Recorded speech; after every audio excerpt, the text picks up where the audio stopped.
दोस्तों 45 साल के बाद भारत और चीन के बीच फायरिंग हुई लाइन ऑफ एक्चुअल कंट्रोल पर। जी हाँ, फायरिंग तकरीबन 45 साल बाद हुई। और बात कर ली जाए तो 45 साल पहले जब भारत और चीन के बीच लाइन ऑफ एक्चुअल कंट्रोल पर फायरिंग हुई थी, तो उस वक्त बात कर ली जाए तो चाइना ने बहुत धोखे से भारत के तकरीबन काफ़ी कुछ हिस्से को हड़प लिया था। वहीं दोस्तों अब भारत ने फिर से लाइन ऑफ एक्चुअल कंट्रोल पर 45 साल के बाद जब फायरिंग हुई है, वहीं दोस्तों जो घटनाएं घटी हैं इस क्रम में, तो अब इस क्रम में भारत ने अपने कदम उठाए हैं और तकरीबन फिर से अपने हिस्से के, जो कि काफ़ी टाइम पहले भारत ने खो दिया था, उन हिस्सों में से तकरीबन 4 किलोमीटर का फिर से हिस्सा फिर अपने कब्जों में ले लिया है। उसके बाद से अब चीन की जो सेना है, चीन के जो सैनिक हैं, वो भाले लिए हुए हथियार में रखे हुए हैं। इसकी एक तस्वीर सामने आई है जो कि आप मेरे स्क्रीन पर देख सकते हैं। वैसे दोस्तों इसे गुंगडाओ कहा जाता है। जी हाँ, गुंगडाओ कहा जाता है और ये चीन का मध्यकालीन हथियार है। जी हाँ, जो ये तस्वीर देख रहे हैं इसमें ये चीन का मध्यकालीन हथियार है। वैसे दोस्तों इस तस्वीर में माना जा रहा है कि ये चीन की जो सैनिक नहीं है, बल्कि रेगुलर आर्मी ना होकर ये एक मलेशियाई फोर्स है जो कि काफ़ी बेहद खूंखार होते हैं।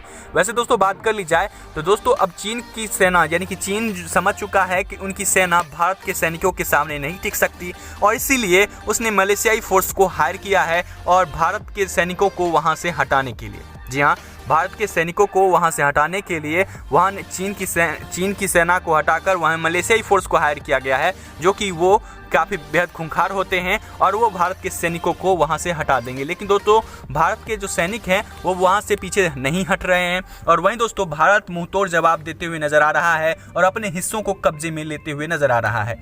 वहीं दोस्तों बात कर ली जाए अब इसी चीज़ को देखते हुए अब ये भी खबरें निकल के आ रही है कि अब फिलहाल भारत के जो प्रधानमंत्री हैं श्री नरेंद्र मोदी जी और चीन के राष्ट्रपति जो कि शी जिनपिंग हैं, उन दोनों के बीच बातचीत होने वाली है। जी हाँ दोस्तों, ये खबरें निकल के आ रही है। फिलहाल इस पर कोई ऑफिशियली नहीं कहा गया है, लेकिन दोस्तों बात कर ली जाए बहुत जल्द इनकी मुलाकात होगी, वो भी एससीओ सम्मेलन में। जी हाँ, दोनों ही राष्ट्र प्रमुखों की मुलाकात संभव है। वहीं दोस्तों बात कर ली जाए तो आप लोग जानते होंगे कि कल दोनों देश के विदेश मंत्रियों के बीच पीएम मोदी और शी जिनपिंग की मुलाकात को लेकर चर्चा होगी और एससीओ बैठक में हिस्सा लेने के लिए भारत के विदेश मंत्री एस जयशंकर 4 दिन के रूस दौरे पर हैं। तो इस दौरान हो सकता है कि उनका भी चीनी विदेश मंत्री वांग यी से मुलाकात होनी है। तो दोस्तों इस तरह सिचुएशन, ये खबरें निकल के आ रही है कि अब राष्ट्र स्तर पर, यानी कि राष्ट्र के प्रमुखों के स्तर पर अब बातचीत हो रही है। वैसे दोस्तों इससे पहले भी कमांडर स्तर पर बैठक हुई थी, जिस पर किसी भी तरह का निर्णय लेने के बावजूद भी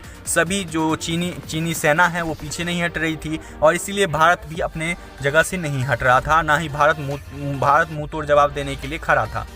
वहीं दोस्तों अब चीन की जो हरकतें हैं काफ़ी ज़्यादा अपनी बाज नहीं आई है, तो उसके बाद भारत ने फिर से अपना 4 किलोमीटर का जो हिस्सा है फिर से अब भारत ने अब फिर कब्जे में ले लिया है। वहीं दोस्तों अब ये खबरें निकल के आ रही है कि भारत के प्रधानमंत्री श्री नरेंद्र मोदी जी और चीन के राष्ट्रपति जी शी जिनपिंग के बाद अब इस बात होगी, यानी कि राष्ट्र प्रमुखों के स्तर पर बात होगी। वहीं दोस्तों इससे पहले भी आप लोग जानते होंगे कि रक्षा मंत्री स्तर पर भी बातचीत हो चुकी है। अब वहीं दोस्तों आप भारत के प्रधानमंत्री नरेंद्र मोदी जी और शी जिनपिंग, यानी कि चीन के राष्ट्रपति शी जिनपिंग के बीच अब बात होने को ये खबरें निकल के आ रही है। तो दोस्तों अब बात काफ़ी बढ़ चुकी है और भारत और चीन के बीच जो स्थितियां हैं काफ़ी गंभीर हैं और वहीं दोस्तों अब भारत जो है सो चीन को मुंहतोड़ जवाब देने के लिए खड़ा है। वहीं दोस्तों आप लोग जानते होंगे कि भारत ने भी काफ़ी तरह से रणनीतिक तौर पर भी और कूटनीतिक तौर पर भी, जी हाँ, दोनों तरह से अब चीन को मुंह तोड़ जवाब दे रहा है। वहीं दोस्तों आप लोग जानते होंगे कि चाइनीज़ प्रोडक्ट को बायकॉट कर दिया गया है। वहीं दोस्तों भारत का साथ देने के लिए